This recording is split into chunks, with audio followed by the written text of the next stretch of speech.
Did you know how to create clipping polygons in Trimble Marine Construction software? Clipping polygons are a useful tool for volume calculations, progress monitoring, and maximizing machine guidance efficiency.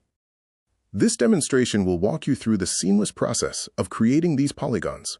While there are several ways to define your polygon, we're focusing on the two most efficient methods: importing existing DXF data for instant accuracy and live drawing your boundaries directly within the Polygon Editor. Once in the TMC Control Center of the applicable project, navigate to the Project tab. First, right-click on the Clipping Polygons folder and select New File.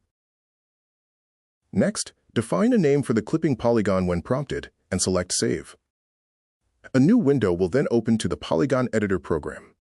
For this part of the demonstration, we will import our clipping polygon using the DXF import option. Alternatively, there is the option to import a clipping polygon using ASCII data. After selecting from DXF, select the pre-made DXF file created for the clipping polygon. After opening this file, you have successfully created a clipping polygon from DXF. In this next demonstration, we will walk through creating a clipping polygon through the Draw feature. This is an efficient method when a rough creation of a clipping polygon is needed on the fly. Let's start with a new clipping polygon and give it a name.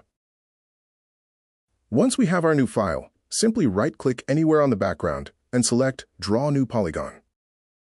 Next, left-click around the area you would like to clip. When you have determined it is time to close the polygon, right-click, and the polygon will snap closed to the origin point. You have now successfully created a clipping polygon using the Draw feature. To save the file, simply select File and Save in the top left corner. Clipping polygons will be saved as .cpg files in the project folder. You can now use these clipping polygons as needed throughout TMC.